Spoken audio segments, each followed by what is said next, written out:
Your vote matters. A strong democracy begins with responsible voting. आपका vote important है. एक strong democracy की शुरुआत होती है रेस्पॉन्सिबल वोटिंग से.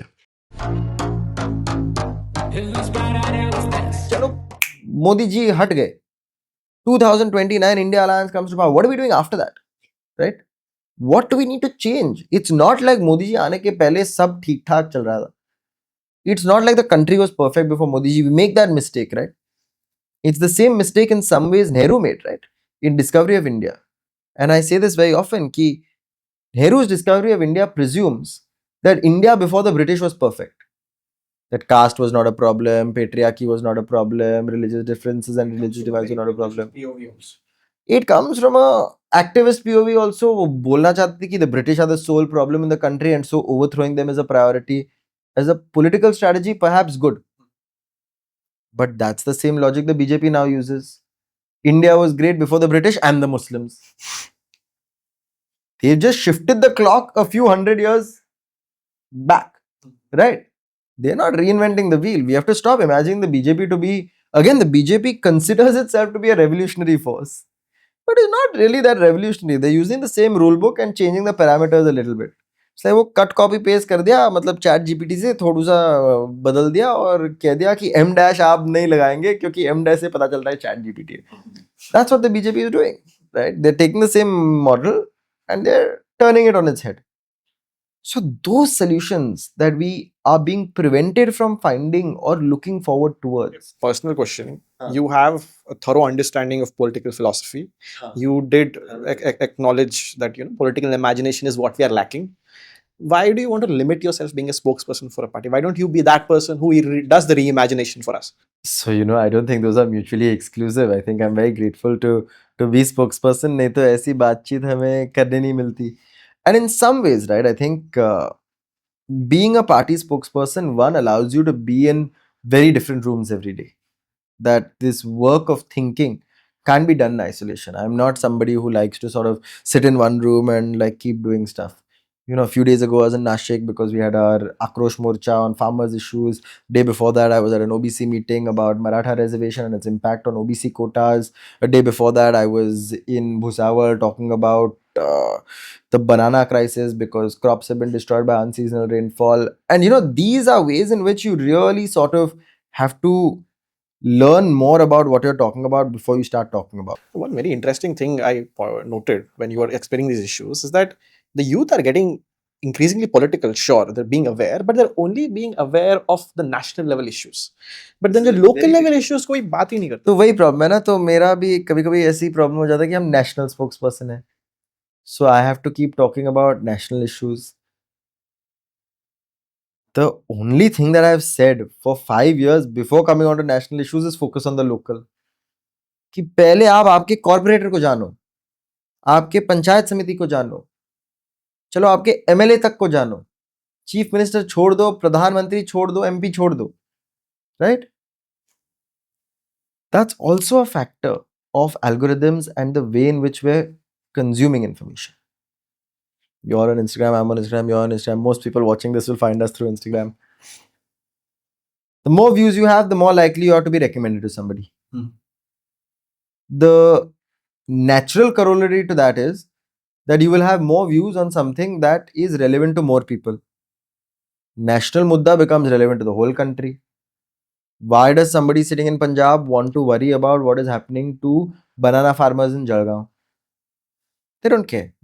Right? वो in fact बोलेंगे कि अरे ये जलगांव का स्टोरी आ रहा है, मेरे पंजाब का स्टोरी क्यों नहीं आ रहा है?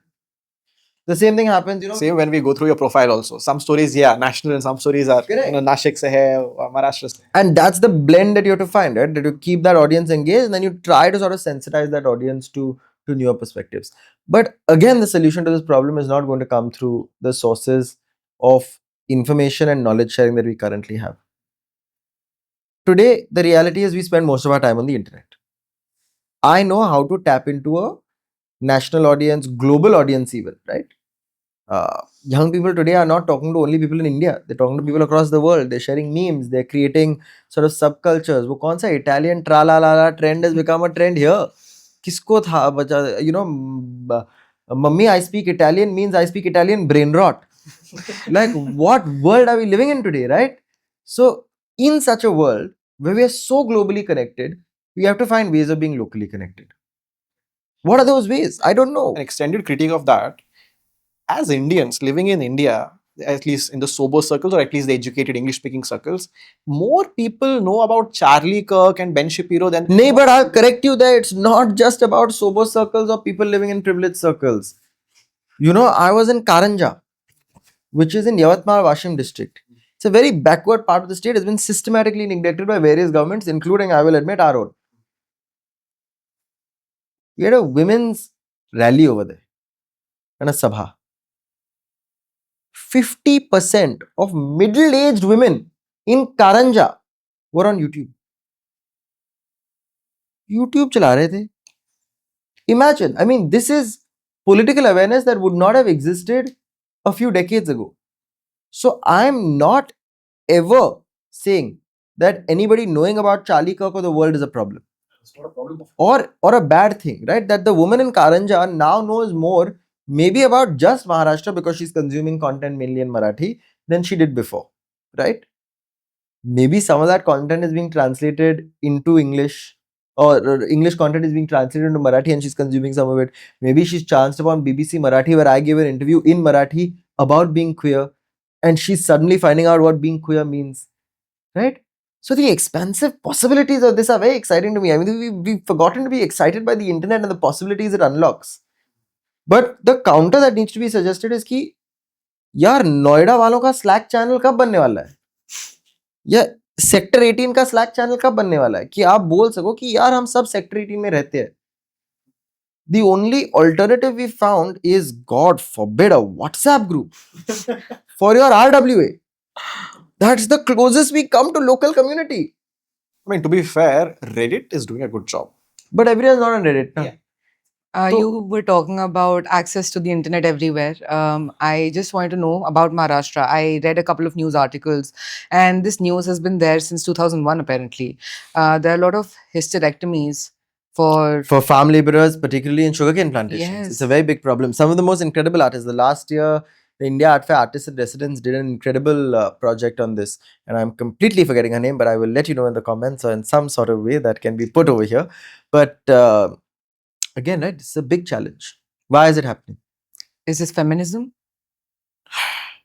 You know, that's, no, we'll stop it there. But no, it's not, because, you know, crazy part is women are getting hysterectomies for two reasons, right? Of course, one is because they can't afford to get a period.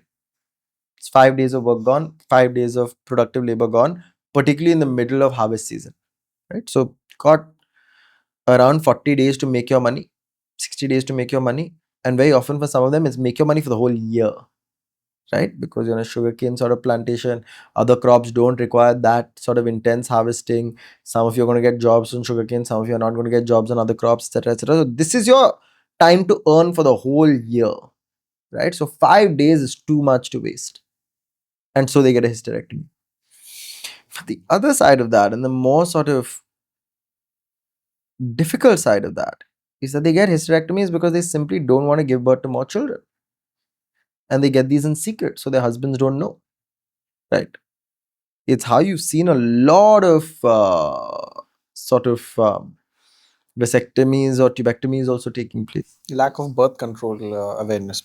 Or rather, sexual violence, right? Perpetuated by men who say that I want you to have more children. And the woman is like, I don't want to have more children because how am I going to take care of them? And Marital, can't say the word, but yeah.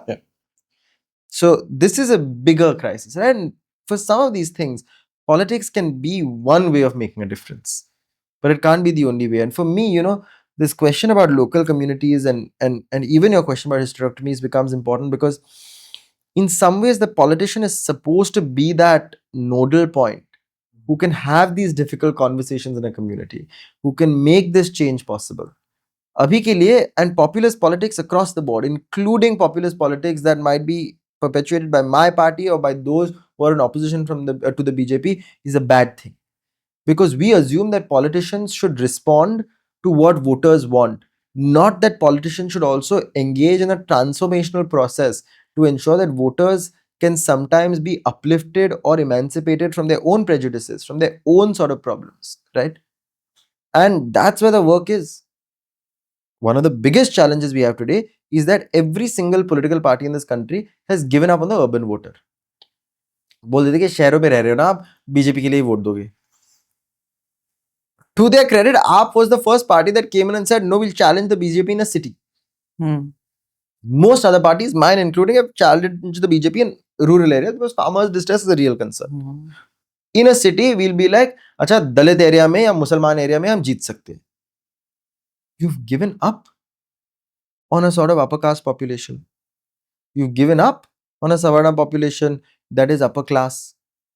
You can't give up. You can critique, sure, but you can't give your political party boss, you can't give up, you have to reform them. Harder task. Winning that seat might take 30 years. But if you give up on that seat entirely, then you're compromising the very fundamental aspect of what it means to do politics, which is to bring about change. Why is it that the general sentiment is that if you are a supporter of Congress or any opposing party, you are anti-national? Go to Pakistan. Why does that happen? You know, urban Naxal, anti-national, these are all now badges of honor. We should all wear them as badges of honor. Because that just means you're anti-BJP. But it's sad because you've reduced nationalism to something so petty that now it doesn't inspire the same level of pride in a country that it used to inspire. Right? We end up doing is the offense is the best defense. So rather than them labeling us anti-national, say you want a Hindu Rashtra, you want to change the core of the constitution, you are the real. Yeah, exactly. Yeah, that's Because every single citizen standing up for transparency, for accountability is a true देशभक्त. आप ही anti-national हो. आप इस देश के खिलाफ जा रहे हो, देश के संविधान के खिलाफ जा रहे हो, आपको संविधान बदलना है, आपने बोल दिया संविधान बदलना है, आप ही एंटी नेशनल हो और कोई एंटी नेशनल हो कैसे सकता है?